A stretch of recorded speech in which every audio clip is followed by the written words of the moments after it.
भगवान विष्णु ने धारण किया।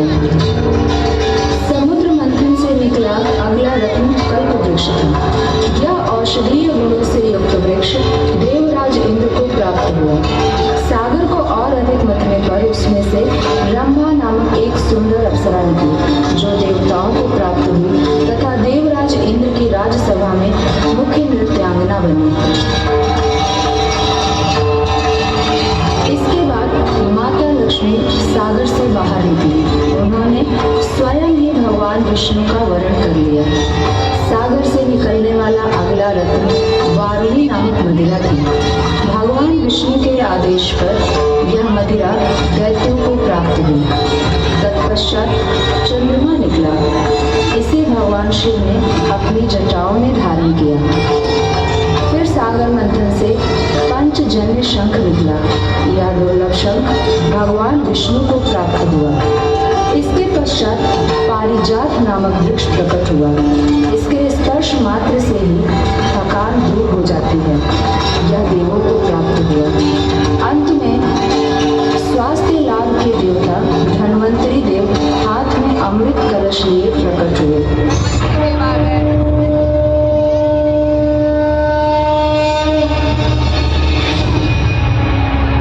धन्वंतरी के हाथ में वह घट देखते ही दानवों ने उसे छीन लिया और उसके लिए आपस में ही लड़ने लगे।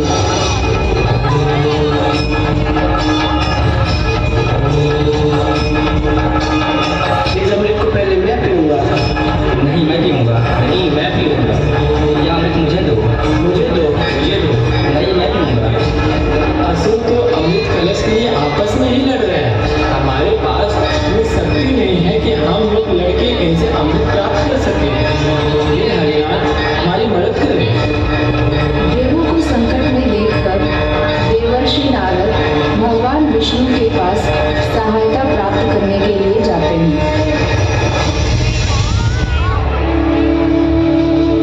नारायण नारायण, हे नारायण, सभी राक्षसों ने अमृत कलश को छीन लिया है और उस कलश के लिए आपस में ही लड़ रहे हैं। दुर्वासा ऋषि के श्राप के कारण देवता दैत्यों से युद्ध करने में सक्षम नहीं है।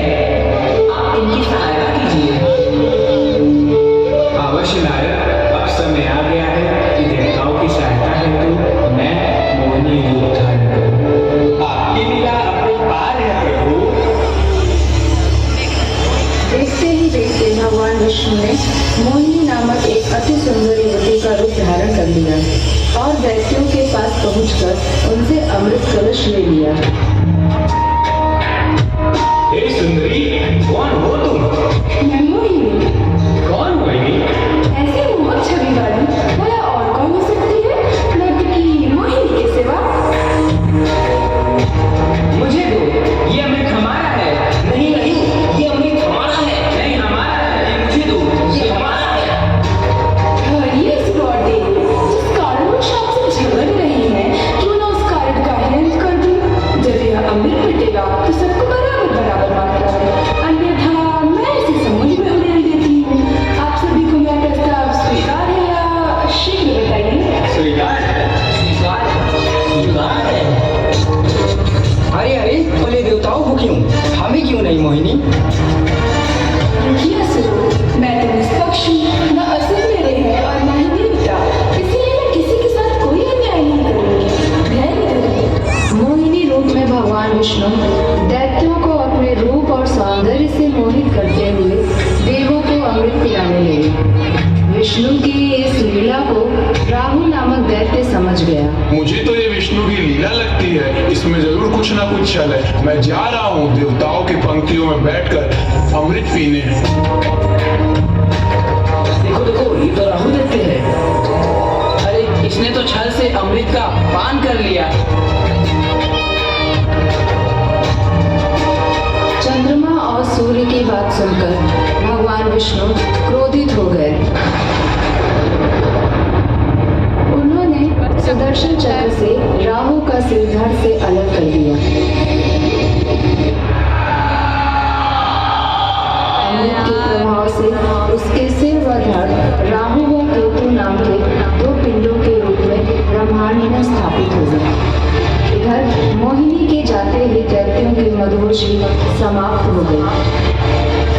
अरे अरे हमारे साथ छल हुआ, उन देवताओं ने हमारे साथ छल किया, मारो इन्हें, मारो मारो मारो। दैत्य क्रोधित होकर देवताओं पर प्रहार करने लगे। इस बार सभी देवता अपनी शक्ति वापस पा चुके थे।